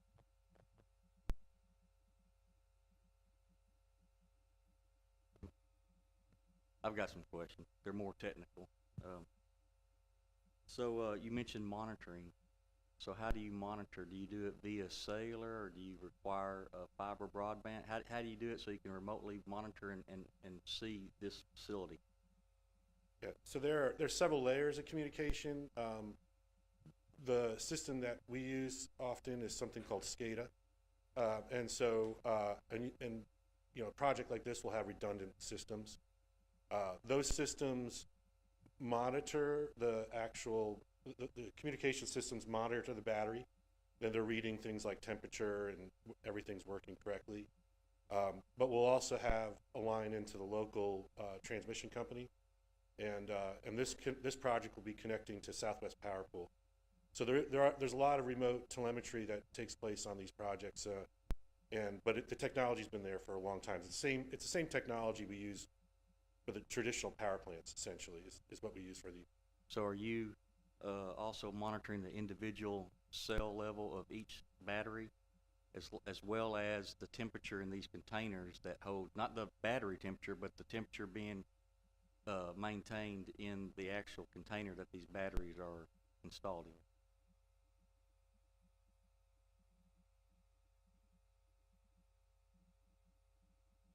Working? Okay. Thank you. Yeah, the software is very impressive. It can look down to the cell level, and we can diagnose a number of different metrics off the batteries. We're happy to share that, give you guys an example of what that software looks like. Also, I'm assuming each one of these containers has an HVAC system to manage your temperature as well? Yes. A few more technicals, Tim. Now, as far as when there is an actual commercial power outage, does it take over just like a traditional generator with an automatic transfer switch of some sort? How does your system, once it's monitoring and it detects a commercial power outage, how does it do the switch?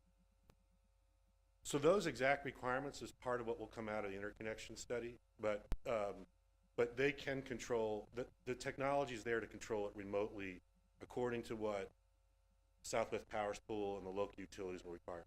Yeah, I understand that, but how are you switching it from commercial power to your battery power to put it back on the grid? Somehow you have to have some type of mechanical switch that switches that over. It doesn't, you have to have some type of switch, whether it's a manual transfer or an automatic type transfer. And then the last one I got is, how often do you said you test, but because I'm kind of in the same industry that y'all are in, so how often do y'all test your batteries? And do you test them under load when you test them? Do you take them off the grid? Do you test them under load to verify if they can handle the demand when they actually have to switch over and do the actual work in the event of an actual commercial power outage? Yes, but just to be clear, these batteries are not just there for power outage. They store the power overnight when there's not a lot of demand and there's a lot of renewables pumping into the system. And then they will. But you have to exercise those. You can't just, they're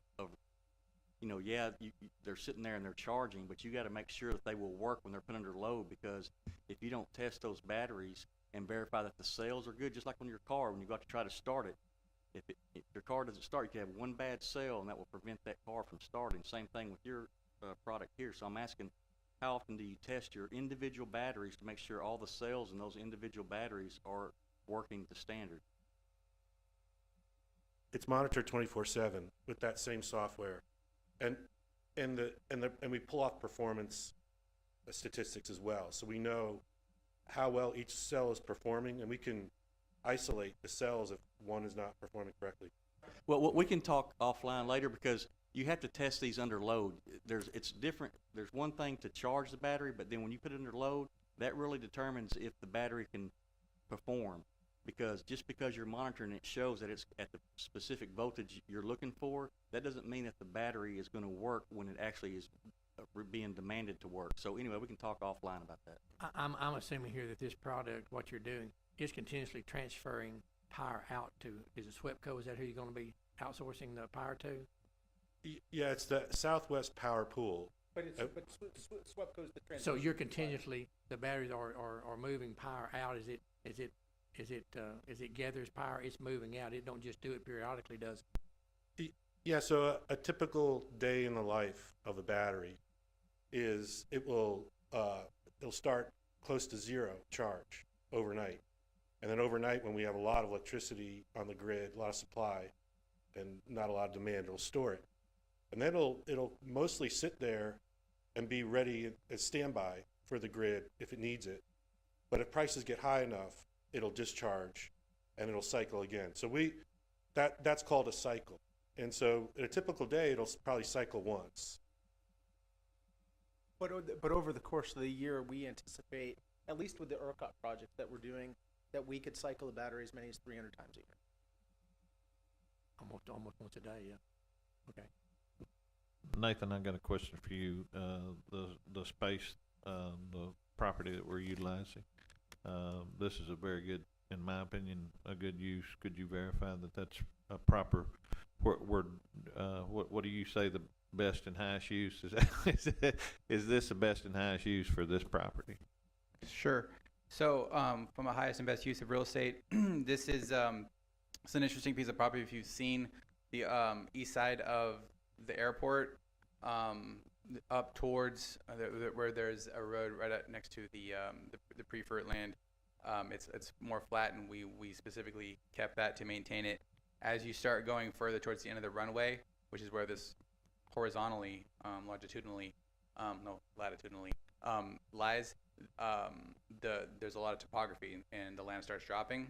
And so this is not even within a vertical line of there. It's our little boot that we have sticking out to the east, under another plot of land. And so it kind of is an ideal situation, we think, because of the way these containers are laid out, little small concrete pads that could almost kind of be stepped if they needed to, because we couldn't necessarily put a building without a lot of dirt work on land like this. So we thought it was a really great use of the land. And we've talked to the airport board. This is the same project we kind of notified you about 6-8 months ago. And with some of their concerns we brought into our lease agreement, we made sure we kind of captured some of those to address during the due diligence period. I've got a couple more questions here. On the land lease, I'm sure I haven't read all the verbiage, I'm sure our attorneys have, but we're doing a land lease, but for some reason this project don't materialize for one reason or the other, then that land lease will become void and revert back to the IDC. Is that verbiage in the contract? And we have contract language where we pay a termination penalty. At any time during the contract you decided, hey, this is not working and we want out, then y'all got that in there? I haven't. Yeah, but that's only in the lease option period. So we have a basically, was it 24 months with 24 and 12 on due diligence, and our anticipation is that Southwest Power Pool told us, that's by far the longest gating item for us. They have been behind. The FERC actually passed some guidance here recently to try to move some of these backlogged interconnection queues along, and it seems like it's lit a fire under SPP, and they're saying that they should be able to get the initial phases of the interconnection study done within 12 to 14 months. So I'm sure there's a lot of state regulations and government regulations that enter into this. I'm sure that can slow the process up. Anything that they're involved in definitely slows things up.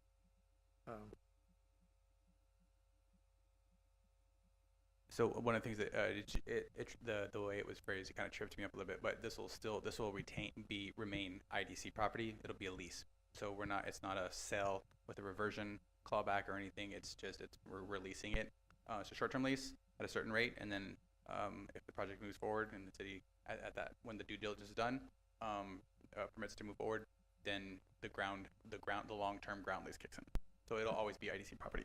Not getting in the thick of it, but it's a land lease with any escalators, or is it a flat 10-year lease with 2 5-year options, or a 10-year or a 20-year? Is there any of that in there? It's a 25-year lease with 2 5-year renewal options, and unlike the fire and safety deal you were negotiating earlier, we don't like to tie our renewals to inflationary measures like CPI. So I think we just built a 20% escalator every 5 years. And I'm sure as this project progresses, of course, Nathan knows this will need to be something that'll be handed through the city for fire protection. I mean, to know what's needed, what type of fire. I'm sure the Keith McRae will need to be involved in those negotiations somewhere along the line as to what's needed, and to make sure that we as a city knows how to put out that type fire if it's a different type of. I think would be fair to say. And real quick, just with that said, because what type of fire suppression agent are you using in those containers? Are you using Novak 1230 or Halon? What are you using? I mean, what we end up using will depend in part on what the city and the county want us to use. But the systems that we're specking out have a number of different options for fire suppression, including the ones you mentioned. Thank you. Do we have any other questions, Councilwoman Sproul? Okay, so if I'm reading these bullet points, if this comes to completion, if you're actually able to put your product on the ground, Nathan, what benefit is there to the city tax-wise? I'm reading anywhere from $100 million to $200 million investment. theoretically, we could have $100 million in assets that we get to tax as a city? That was a good question, Councilman. Well, that was one I had. Is there any tax abatements that you're willing to offer, or anything like that? I mean, no tax abatements or anything with this project? So I'll let Jesse speak a little bit. They may want to come in and talk to you, but basically you're 100 to 200 million, and their work. One of the things that they'll be doing pretty quickly is hiring a tax specialist to kind of break that down for the city to understand what that would be. But I've run it through a few different folks. I didn't understand necessarily how utilities were taxed, but personal property is going to be it'll, to your point, 100 to 200 million ish. Yeah. We will work with our property tax consultant in concert with the city and tax assessors to come up with a mutually, agreed upon valuation, and move forward from there. So potentially, if this comes to fruition, there could be $100 to $200 million in value sitting on the ground out there on this leased property that we potentially would receive some sort of city property tax improvement tax.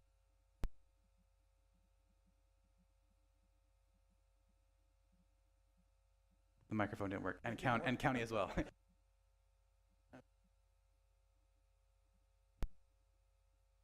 I guess I just have to ask you, when you're talking about with the tax consultants and getting with the entities on a project of this magnitude, what you've worked with in the past, what percentage of that just if it was $100 million project, are you talking about paying taxes on? Is that a fair question? Yeah, it's a very fair question. It's a combination of two things. You're gonna have the valuation, and then you're gonna have what sort of depreciation schedule we can agree upon and put in place. Okay, Council, do we have any other questions? Gentlemen, we appreciate you being here tonight and answering our question. Thank you all for coming in and if you don't mind, what particularly drew you? What advantages are to our area? How did you find Mount Pleasant? If you don't want to answer because it's proprietary, I understand. But why here? It's a good question. We were looking at the market in general, and for areas where there's other capacity that's shutting down, and as you know, there are coal plants shutting down, and so there's going to be a need for capacity in this area. And so that's generally, for projects like this, that's generally one of the reasons we chose to site it here. So we're looking for places that need the capacity, number one, and number two, that have the hosting capacity on the transmission lines. And that overlap happens to be here with the spot that we chose. Let me ask one other question the public might. I'm trying to think of what they might be asking out here as they're watching us tonight. What size batteries are these roughly?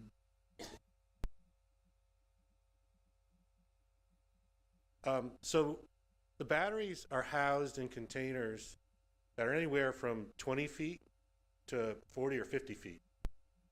And each one of those might contain 5 megawatt hours. So I'm trying to do the math in my head. Could be 100 of those containers.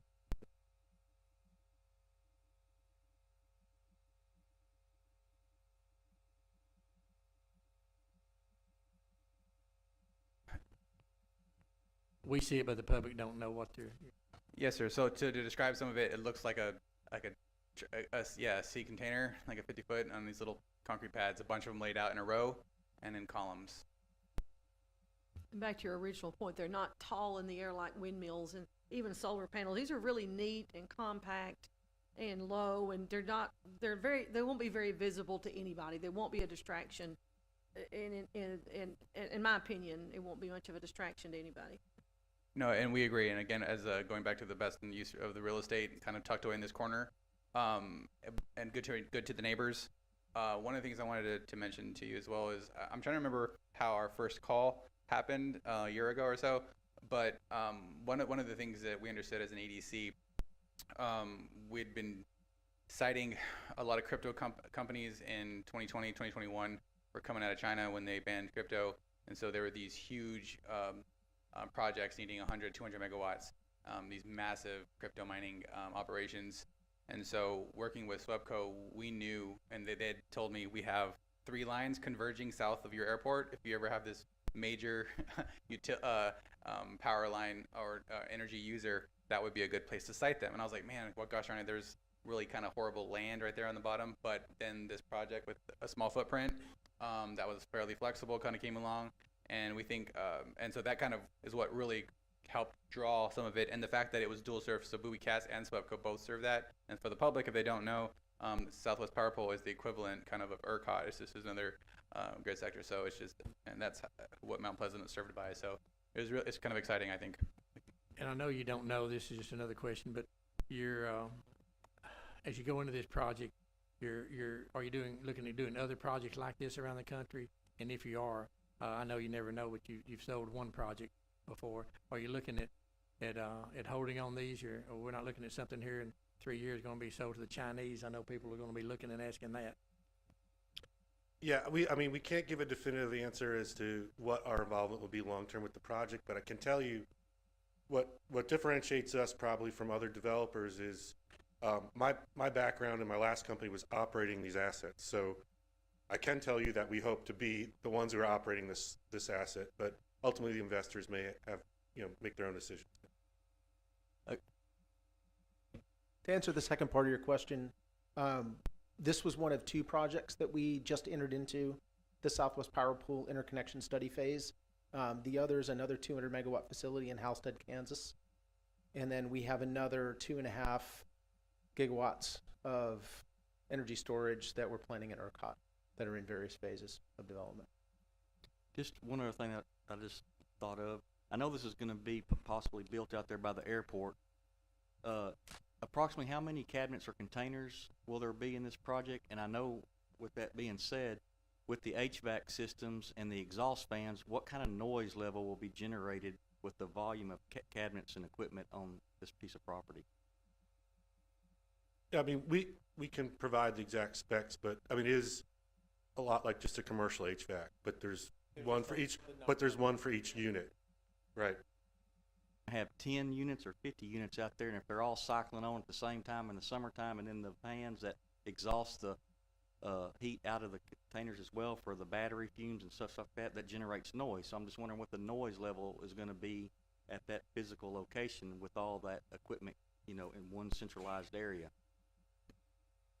Yeah, and I'm not sure what metric you're referring to, but it will be the same ambient noise you'd associate with any sort of commercial project that had a lot of HVAC systems. I don't think it multiplies, it just sort of, permeates out. But I think this is one of these issues that we'll work through in the permitting process is if there's any, I haven't really seen a lot of noise abatement for these types of projects.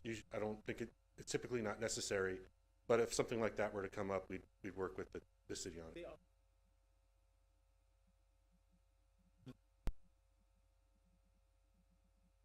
If you're wanting to maintain, say, 65 degrees in those containers to maintain the temperature level you need for your batteries, in the summertime, those things are going to be running here. It gets in triple digits. We get in 100+ digits. I have HVAC units on all of our equipment that we have, and sometimes those things run 23 hours a day. They might get 1 or 2 minute breaks between cycles in a 24-hour period. So I just know that when those are sitting out there and they're in the middle of the field with the sun beating down on them, you got to deal with the ambient heat, and that's metal containers. They got to be well insulated. So anyway, there's a lot to consider. Sorry, we're also not. There's a lot of these projects in Texas right now, and so I'm sure there are a lot of case studies we can borrow from. But when you say a lot, can you explain that number?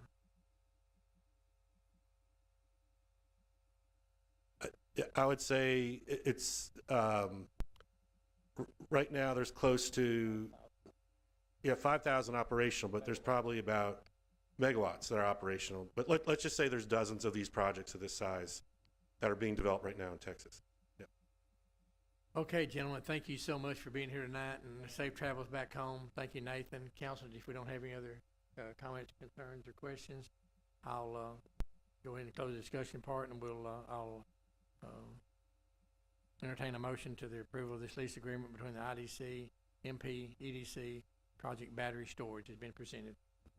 I vote for the approval of the lease agreement between IDC and the Project Battery Storage. I'll second. We have a motion by Councilman Walker, a second by Councilman Adams. Madam Secretary, would you record the vote, please? Aye. Aye. Aye. Aye.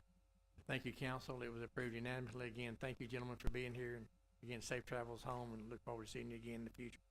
With that, we'll close that item. We'll move on to our next item on the agenda, which is item 15, which is our city manager report this evening. Mr. Thatcher? Mayor and council, I don't have anything specifically. If you have questions of me, of anything, I'll entertain. I saw that it's advertised Christmas is coming. Just about, what, a month till we open up the downtown Boots and Bells? 16.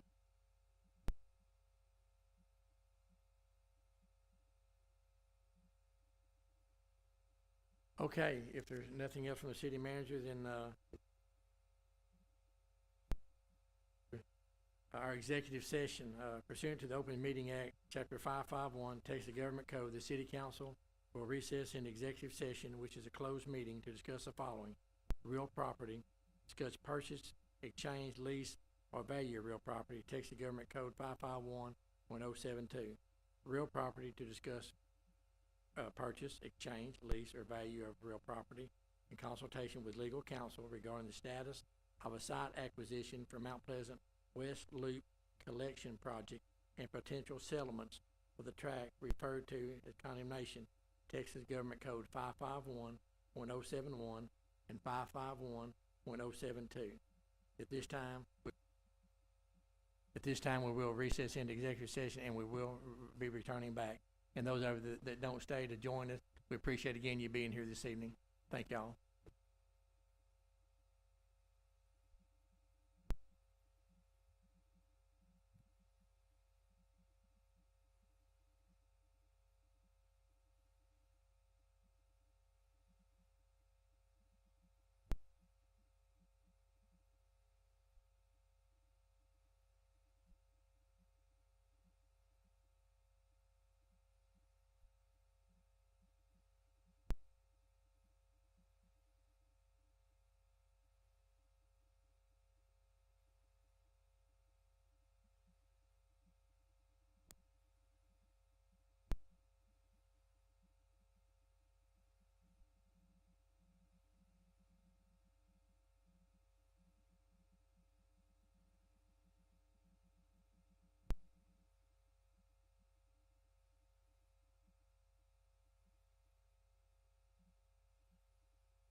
Welcome back, everyone. We are just reconvening after our executive session, and we do have an item that we will address here.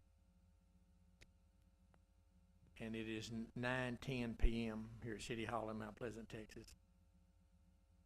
Our item number 16 was consider an act on item pertaining to the West Loop wastewater collection project discussed in closed section, which Ed had, and there was no action taken.